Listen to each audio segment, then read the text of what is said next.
सत श्री अकाल, वणक्कम, खंबागणी, राम राम से आप सभी को ऑल्टरनेट मीडिया में फिर से स्वागत है। हमारे साथ जुड़े हुए social and media commentator Abhishek Banerjee ji. And आज का मुद्दा जो है वो बहुत इंपॉर्टेंट है, the untold story of the banks. Abhishek, let's get started, right to you ji. Thank you Gayatri, आपके व्यूअर्स का भी बहुत बहुत शुक्रिया। So what I wanted to talk about today is the true untold story of Modi government. जितने भी economic achievements रहे हैं, इकोनॉमिक में एक एफर्ट्स रहे हैं, उनमें शायद अगर सबसे बड़ा रहा है तो वो है पब्लिक सेक्टर बैंक्स को बचाना। And I get straight to the topic. So मैं आपसे रिक्वेस्ट करूंगा कि आप वो ग्राफ सबसे पहले स्क्रीन पर डाल दें। सो ये ग्राफ आप ध्यान से देखें तो ये बता रहा है कि हमारे टोटल जितने पब्लिक सेक्टर बैंक्स हैं उनके टोटल मुनाफे का ग्राफ है। और इसमें आप साल दर साल देख सकते हो कि इस ग्राफ में आप देख सकते हो कि धीरे धीरे बढ़ रहा है और अचानक से गिरने लगता है। आई वुड सजेस्ट कि आप ग्राफ को थोड़ा सा ऊपर करें ताकि साल भी हम देख सके। जो स्केल है, ग्राफ को थोड़ा ऊपर करें, नो अदर डायरेक्शन। हाँ, तो इसमें आप देख सकते हैं कि धीरे धीरे बढ़ रहा है और अचानक 2013 में कुछ होता है और उसके बाद से ग्राफ बहुत धड़ाम होने लगता है और नीचे की तरफ जाता है। और देखिए 14, 15, 16 आते आते लॉस में चला गया। तो ये ग्राफ जब मैंने ध्यान से देखा तो ये आपके रोंगटे खड़े हो जाने चाहिए, क्योंकि सबसे पहले इस बात को समझिए, इकोनॉमी तभी होती है जब आपके बैंक ठीक होते हैं। अगर बैंक नहीं है तो आपकी इकोनॉमी नहीं बची। सो ऐसा क्या हुआ है? देखिए, पब्लिक सेक्टर बैंक्स में 2013 में ऐसा क्या हुआ कि अचानक से उनकी सारी प्रॉफिट्स धड़ाम होने लग गए। अगर आप याद करोगे तो 2013 वो साल है जब मनमोहन सिंह रघुराम राजन को लेकर आए और रघुराम राजन को काम दिया गया कि पब्लिक सेक्टर बैंकों में दरअसल हो क्या रहा है, उनकी बैलेंस शीट खोल के देखो, क्या अकाउंटिंग हो रही है, कहीं अकाउंटिंग ट्रिक्स की वजह से। ऑफ कोर्स मनमोहन सिंह को आशंका तो रही होगी कि अकाउंटिंग ट्रिक्स की वजह से गलत प्रॉफिट दिखाए जा रहे हैं। आप अकाउंट्स को खोलिए, बैलेंस शीट्स को पढ़िए और बताइए कि सचमुच क्या मुनाफे में है। और उसके बाद इसीलिए मैं कहता हूं कि ये ग्राफ रोंगटे खड़े कर देने चाहिए। आप देखिए कि क्या हाल हुआ। जैसे ही बैलेंस शीट असल में खुली तो चीजें धड़ाम से गिरने लग गई। और जब मैंने इस टॉपिक को स्टडी करना शुरू किया कुछ दिन पहले, तो सबसे पहले तो मैंने एक टर्म सीखा, एक नई बात सीखी जिसको कहते हैं प्रॉम्प्ट करेक्टिव एक्शन। अर्थात कि आरबीआई किसी बैंक से कह रही कि अभी के अभी करेक्टिव एक्शन लो क्योंकि आपकी बैंक की हालत बहुत ही खराब है। सो आरबीआई की एक अलग फ्रेमवर्क होती है जिसको कहते हैं पीसीए, प्रॉम्प्ट करेक्टिव एक्शन। और इस टर्म को आप, ये नाम सुनते ही आप समझ सकते हैं। मान लीजिए आप किसी डॉक्टर के पास गए हैं और डॉक्टर ने चेकअप करके आपको बोला है कि भाई गायत्री जी, आपको अपनी सेहत को बचाने के लिए प्रॉम्प्ट करेक्टिव एक्शन लेने की जरूरत है। इसका मतलब क्या हुआ कि आपकी हालत बहुत ही खराब है, राइट? सो हुआ क्या कि जब ये अकाउंट्स खुले और बैलेंस शीट्स पढ़े गए तो आरबीआई को 11 पब्लिक सेक्टर बैंकों को प्रॉम्प्ट करेक्टिव एक्शन के फ्रेमवर्क में डालना पड़ा, क्योंकि इन बैंकों की, जैसे आप पढ़ सकते हैं, डिटोरिएटिंग फाइनेंशियल हेल्थ।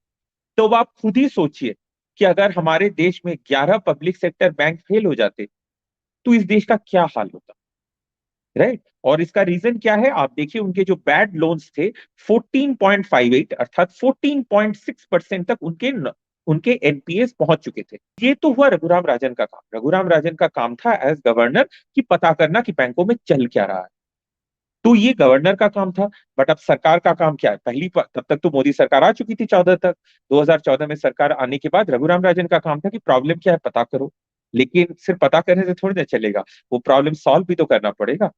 तो यही जो चेंज लाई फिर मोदी सरकार का ये काम रहा कि जो बैंक जो बहुत बुरी हालत में है, डूबने की हालत में है, इन पब्लिक सेक्टर बैंकों को बचाया जाए और उन्हें ठीक से रिकैपिटलाइज किया जाए, उन्हें फिर से खड़ा किया जाए। इसमें मैं फिर से आपके सामने एग्जैक्टली तो इसी में मैं बिजनेस स्टैंडर्ड का आर्टिकल आपको फिर से दिखाना चाहूंगा। ये है मोदी सरकार की अर्थव्यवस्था के मामले में सबसे बड़ी उपलब्धि। आप देख सकते हैं लिखा हुआ है turn around of public sector banks. तो घाटा दरअसल कितना हुआ था? जो 2015-16 के फाइनेंशियल ईयर से स्टार्ट होकर के 2019-20 तक के फाइनेंशियल ईयर में आप देख सकते हैं कि जो टोटल लॉसेस हुए पब्लिक सेक्टर बैंकों के, जब खाते खोले गए, जब बही खाता चेक किया गया, पता चला कि जो कुल घाटा है, टोटल लॉस है, पूरे 2,07,000 करोड़ का लॉस है। यहाँ पर आप साफ साफ देख सकते हैं, बिजनेस स्टैंडर्ड में लिखा हुआ है, PSBs booked collective losses to the tune of 2,07,329 crore for 5 straight years। मतलब जब बही खाते असली में खोले गए तो पता चला कि असल घाटा हुआ है 2,07,329 करोड़ का। तो ये कितना बड़ा घाटा है, आप खुद ही सोचिए। तो इस हालत में से, और इसीलिए आरबीआई को 11 बैंकों को करेक्टिव एक्शन की लिस्ट में डालना पड़ गया। लेकिन आज हालत क्या है, हालत कैसे बदली है? अब फिर से वही बिजनेस स्टैंडर्ड का वही हेडलाइन आप पढ़िए कि आज हालात कितने बदल चुके हैं कि जिन बैंकों को 2,07,329 करोड़ का नुकसान हुआ था विगत सिर्फ लास्ट फाइनेंशियल ईयर में, और ये कलेक्टिव भी नहीं है, सिर्फ लास्ट फाइनेंशियल ईयर में उनको कुल मिला के 1,04,000 करोड़ का फायदा हुआ है। 2 लाख करोड़ के क्यूमुलेटिव नुकसान से आगे बढ़ करके 1,04,000 करोड़ का फायदा सिर्फ पिछले फाइनेंशियल ईयर में। उससे पहले भी जो फाइनेंशियल ईयर था उसमें 60, मैं बता देता हूं नंबर, आप चेक कर सकते हैं, 66,000 करोड़ का फायदा हुआ। तो लास्ट 22-23 का जो अभी फाइनेंशियल ईयर खत्म हुआ है, इसमें 1,04,000 करोड़ का फायदा हुआ। उसके पिछले फाइनेंशियल ईयर में 66,000 करोड़ का फायदा हुआ। और तो ये फायदा कब हुआ, जबकि जितना जो जहर जो बचा हुआ था यूपीए के सालों में से, वो धीरे धीरे हट गया। 11 बैंकों को जो जो प्रोटेक्टिव एक्शन, जो करेक्टिव एक्शन के फ्रेमवर्क में थे, उनको ठीक किया गया, कुछ को मर्ज किया गया, कुछ को रिकैपिटलाइज किया गया। सो आप समझ सकते हैं ये कितनी बड़ी उपलब्धि है, क्योंकि जब प्रॉफिट जब धड़ाम से गिरे और जब ये चीजें बाहर आ रही हैं, सबसे आपको हर मोर्चे पर आपको सफल होना है। क्योंकि जब आरबीआई ने इनको करेक्टिव एक्शन के फ्रेमवर्क में डाल दिया, फिर तो सबको पता चल गया है, तो हर न्यूज़पेपर में आ गया है कि ऐसा हुआ है। तो उस समय तो पैनिक भी फैल सकता था, देश में भगदड़ भी मच सकती थी। आपको सबसे पहले उस पैनिक को कंट्रोल करना था। देश के जितने भी अंदर जो उद्योगपति हैं, जो इन्वेस्टर हैं, आम जनता है, सबको रियश्योर करना है कि कुछ नहीं होगा, आप टेंशन मत लीजिए, बैंकों को ठीक रखा जाएगा। सिर्फ देश के लोगों को रियश्योर करने से थोड़ी ना होगा, देश के बाहर के भी जो लोग हैं, जो फॉरेन इन्वेस्टर्स हैं, उनको भी आपको रियश्योर करना पड़ेगा कि हमारे देश के बैंक स्टेबल हैं। अगर आप कह दोगे कि हमारे 11 बैंकों की हालत बहुत खराब है, फिर तो हमारे देश की क्रेडिट रेटिंग खराब हो जाएगी, सॉवरेन रेटिंग गिर जाएगी, सब सब कुछ मुसीबत में आ जाएगा। और इसीलिए आप यहाँ पर बहुत ही अच्छा किया आपने कि आपने इकोनॉमिस्ट का आर्टिकल यहाँ डाला। इकोनॉमिस्ट का आर्टिकल क्या कहता है कि यही जो चीज जो आप ग्राफ में देख रहे थे, वही चीज यहाँ पर इकोनॉमिस्ट शब्दों में कह रहा है। और उस इकोनॉमिस्ट का हेडलाइन है, India's once troubled banks are now generating huge profits. कि बैंकों की हालत बहुत ही खराब थी, लेकिन अब वो बहुत बड़े बड़े प्रॉफिट्स कर रही है। तो आप इस इकोनॉमिस्ट के आर्टिकल के टेक्स्ट के अंदर जाएं, मैं आपसे कहूंगा।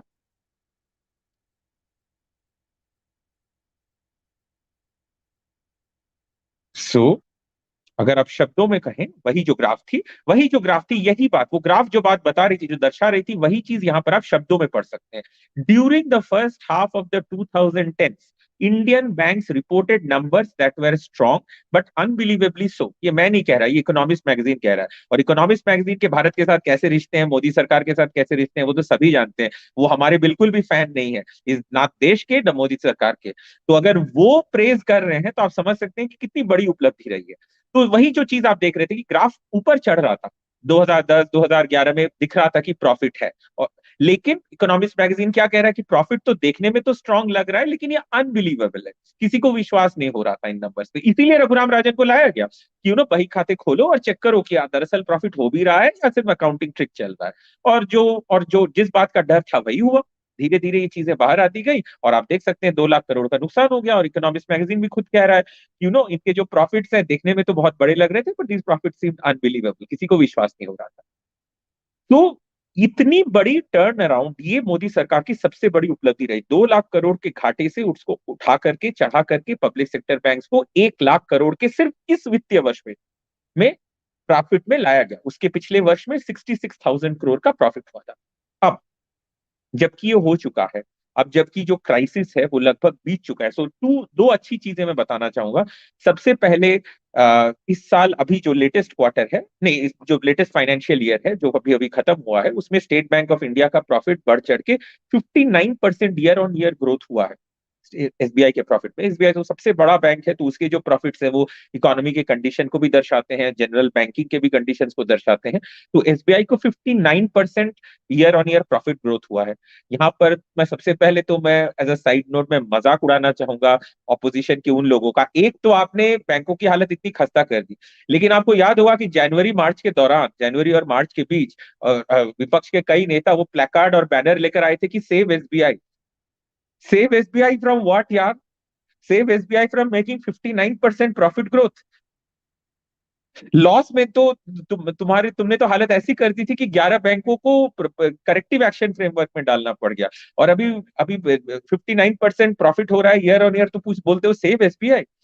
अच्छा, एंड नॉट अभिषेक, सॉरी मैं इंटरप्ट कर रही हूँ। आप ये 11 बैंक्स बोल रहे हो, डू वी हैव मतलब ये 11 बैंक्स ये वाले हैं? आई थिंक आपने शेयर किया था list. Let's just mention it down. I think जो बिजनेस स्टैंडर्ड है उसमें है, या फिर डीएनए का जो आर्टिकल है, I think that gives the list also. हाँ, ये देख सकते हैं आप। RBI put 11 state run banks under the PCA, यही मैं बोल रहा था, prevent prompt corrective action, prompt corrective action framework. ये आप देख सकते हो एकदम, यहाँ पर पूरी लिस्ट दी हुई है सारे बैंकों की, 11 बैंकों की।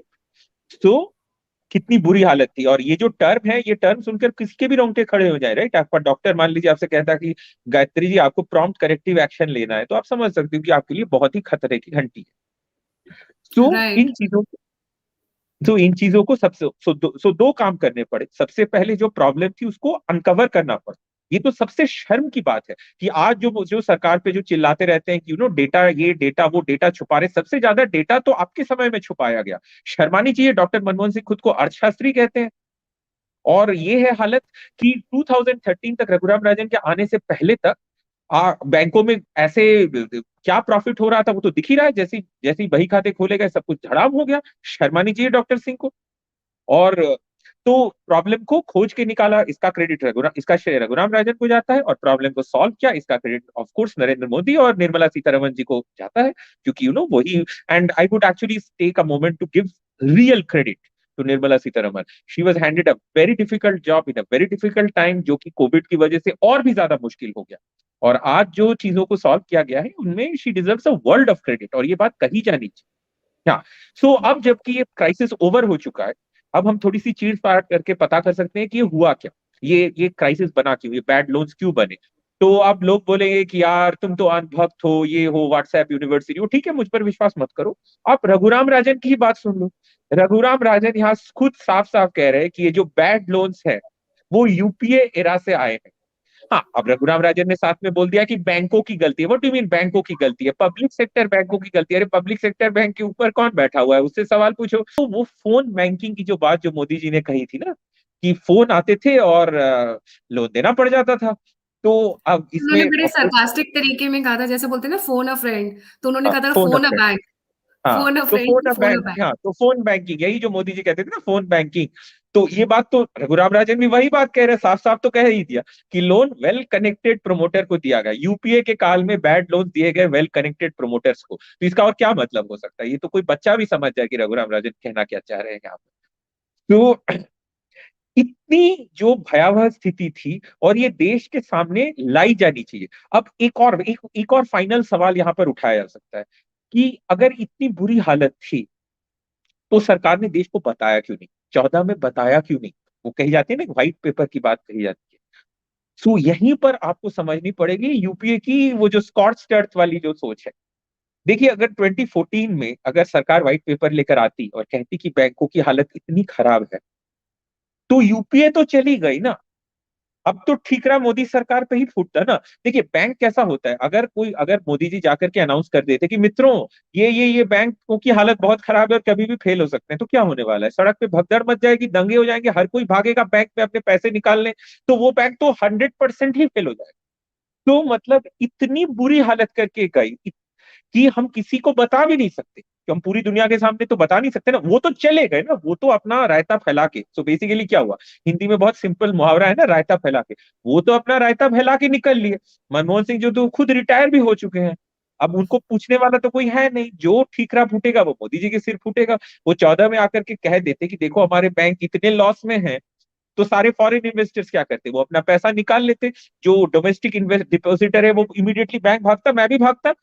अगर कोई मुझे बोल देता कि इस बैंक की हालत बहुत खराब है, मैं फौरन भागता, भगदड़ मच जाती चारों ओर, तब हमारी अर्थव्यवस्था का क्या होता। तो इतनी बुरी तरह हमारा हाल किया कि हम किसी को बताने लायक भी नहीं रहे।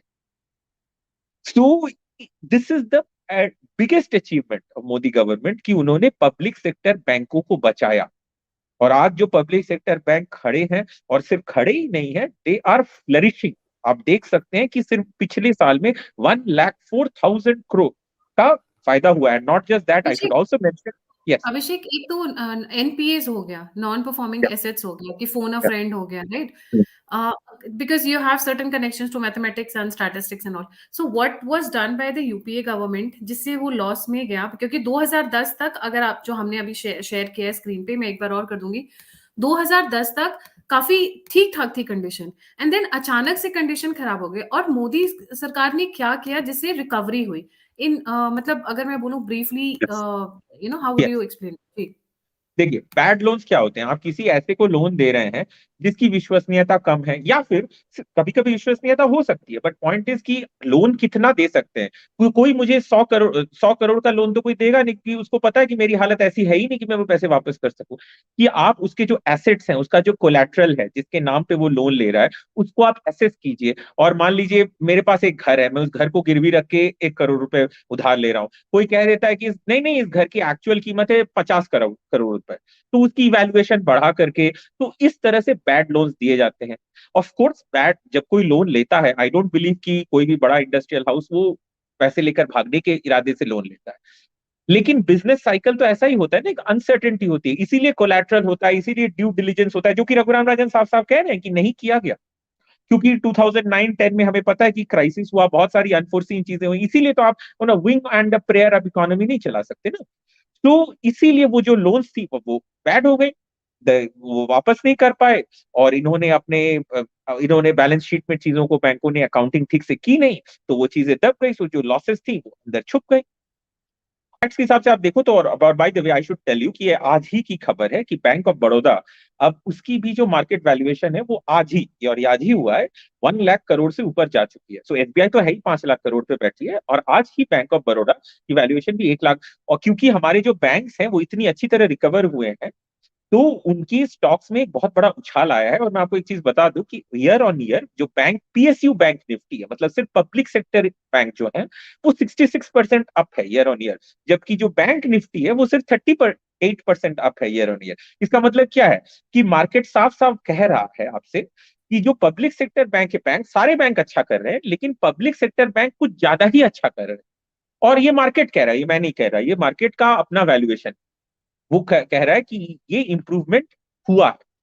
तो ये एक पॉइंट मैं कहना चाहता था। और सबसे आखिर में मैं एक पॉइंट जरूर कहना चाहूंगा, क्योंकि इस मामले में बैंकों के बारे में आज आप सोशल मीडिया पे कुछ भी कहते हैं, तो एक झूठ फैल चुका है, बहुत दूर तक चारों ओर फैल चुका है। और आप किसी पर भी ये बात कहेंगे तो फौरन एक ट्रोल्स की फौज आ जाती है जो पूरी तरह मिस इन्फॉर्म है। और वो कहते रहते हैं कि राइट ऑफ की वजह से ऐसा हुआ है, इतने करोड़ का, इतने लाख करोड़ का, इतने हजार करोड़ का राइट ऑफ हो गया है। मैं उनसे रिक्वेस्ट करूंगा कि यही जो बात वो कह रहे हैं ना कि प्रॉफिट इसलिए दिख रहा है कि राइट ऑफ हो गया है, ये बात आप जाकर के अपने आका रघुराम राजन से क्यों नहीं पूछते?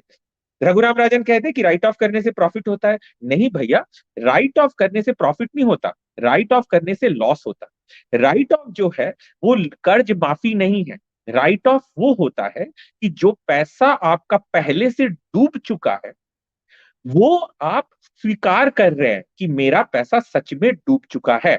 इसका मतलब कर्ज माफी नहीं होती।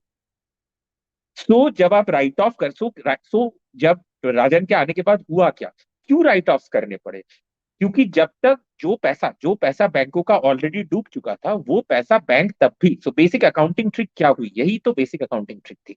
जो पैसा बैंकों का डूब चुका था बैड लोन्स में, और वो बैंकों को भी एसेंशियली बहुत हद तक पता था, एटलीस्ट कुछ हद तक तो जरूर पता था, लेकिन उन्होंने वो पैसा अपने बैलेंस शीट से हटाया नहीं।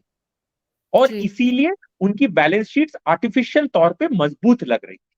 तो उस पैसे को राइट ऑफ करना पड़ा, स्वीकार करना पड़ा कि ये पैसा आपका डूब चुका है। तो ये पैसा, ये जो स्वीकार करना पड़ा, ये जो राइट ऑफ, यही तो काम था, यही तो सरकार और आरबीआई का काम था 2014 में पावर में आने के बाद। तो ये काम मोदी सरकार ने किया। और चारों तरफ सोशल मीडिया पे एक झूठ फैला दिया गया कि क्योंकि ये राइट ऑफ एंड मोदी के जमाने में हुए हैं, तो इसका मतलब मोदी ने कर्ज माफ कर दिया।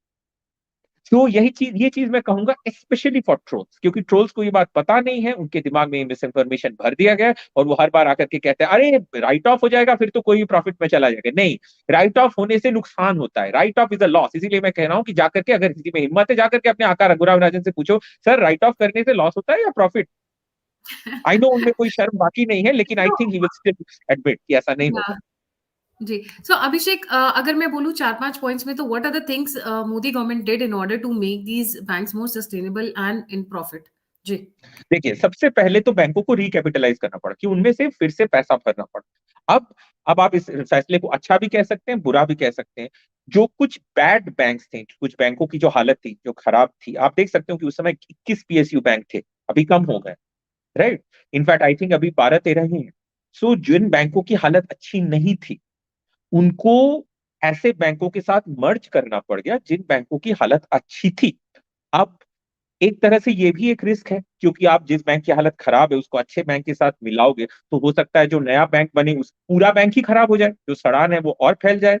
तो ये एक तरह से रिस्क है। तो मतलब ये जो काम है, ये आपको बहुत ही ज्यादा ध्यान से करना है, राइट, क्योंकि एक बैंक की हालत खराब है, उसको आप एक अच्छे बैंक के साथ मर्ज कर रहे हैं।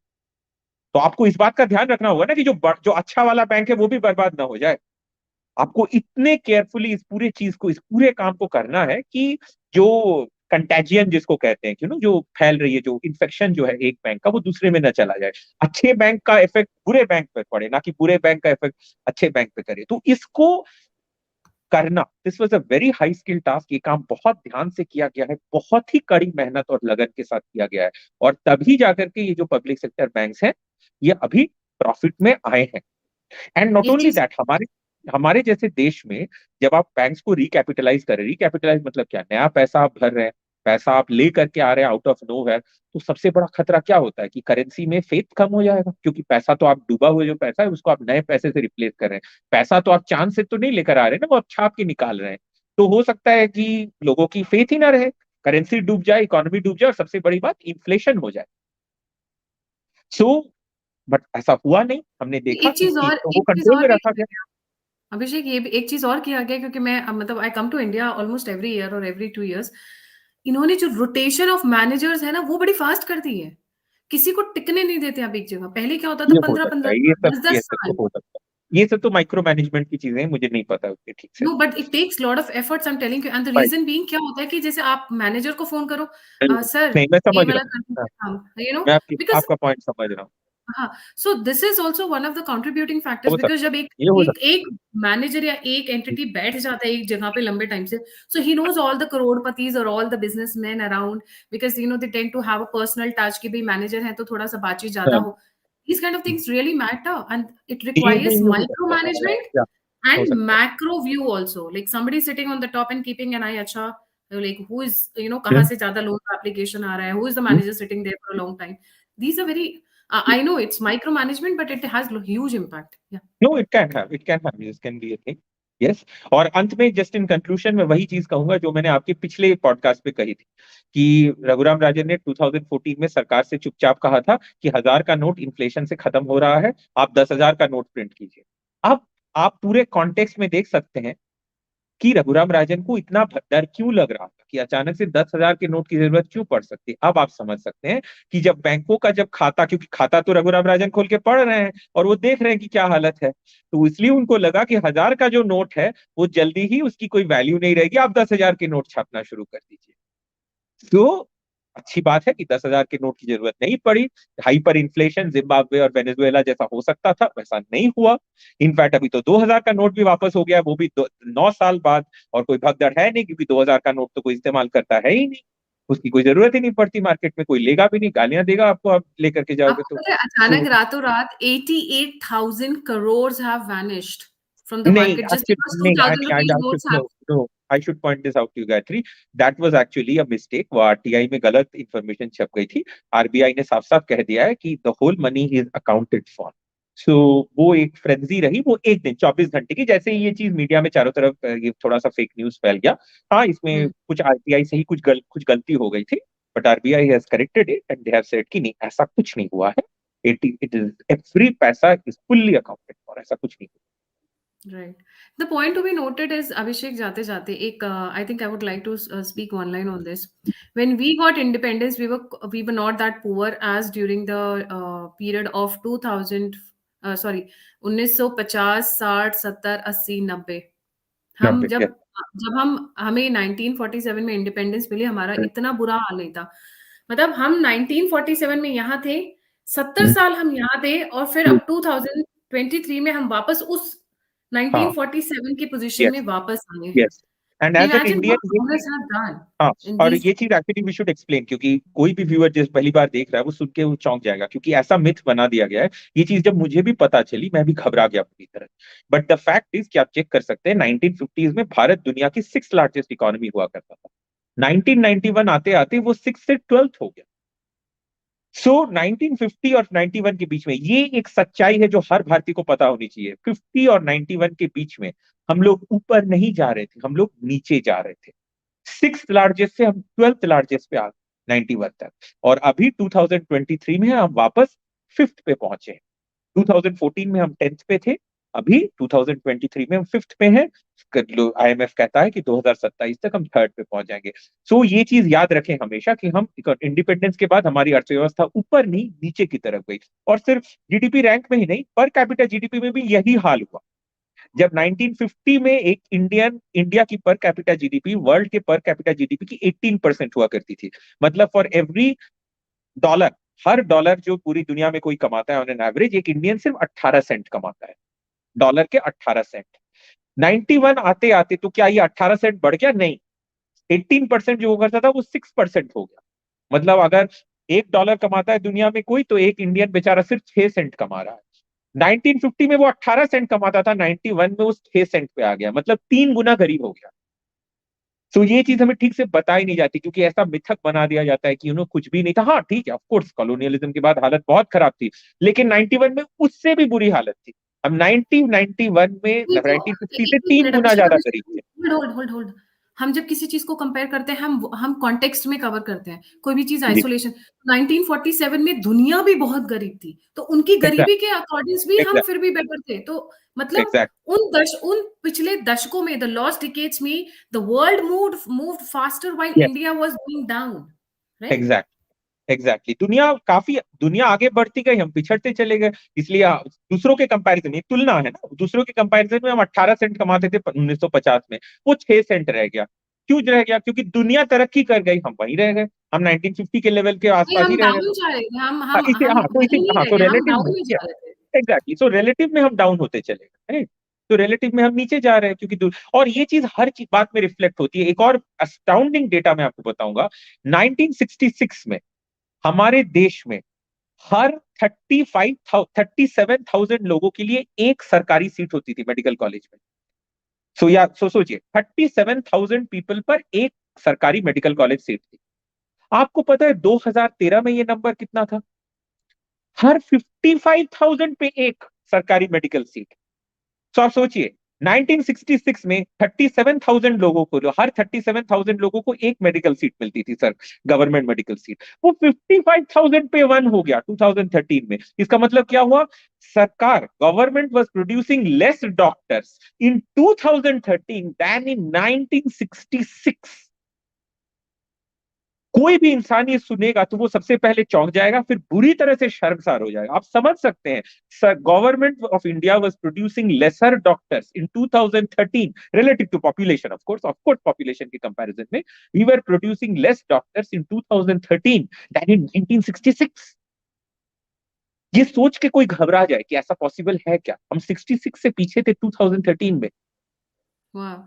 We were going back in time while the we world were was going moving back ahead. In time, we were going back in time, हम पीछे जा रहे थे।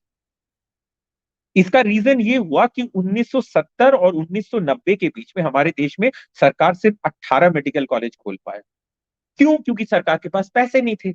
कोई भी चीज आपको करनी है, इंटेंट से सिर्फ नहीं होता ना, आपके पास पैसे, पैसे के बिना तो कोई चीज हो नहीं सकती ना। तो जब आपका देश 3 गुना गरीब होते जा रहा है, तो सरकार के पास डॉक्टर बनाने का, मेडिकल कॉलेज खोलने का, ये सब पैसे कहाँ से आएंगे?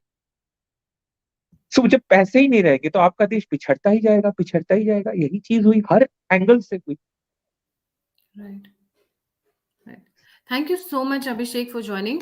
जाने से पहले सभी व्यूअर्स से रिक्वेस्ट है, please don't forget to like, subscribe and share the alternate media. अगर आप कंट्रीब्यूट करना चाहते हैं, आप सपोर्ट करना चाहते हैं, आप फीडबैक देना चाहते हैं, तो सभी लिंक्स डिस्क्रिप्शन बॉक्स में है। एंड कमेंट्स के पिन सेक्शंस में मैं अभिषेक का ट्विटर हैंडल डाल दूंगी। He is very widely known on Twitter. Please don't forget to follow him there. He write fantastic articles out there. इसी के साथ जय हिंद, जय श्री राम, हर हर महादेव। Thank you Abhishek.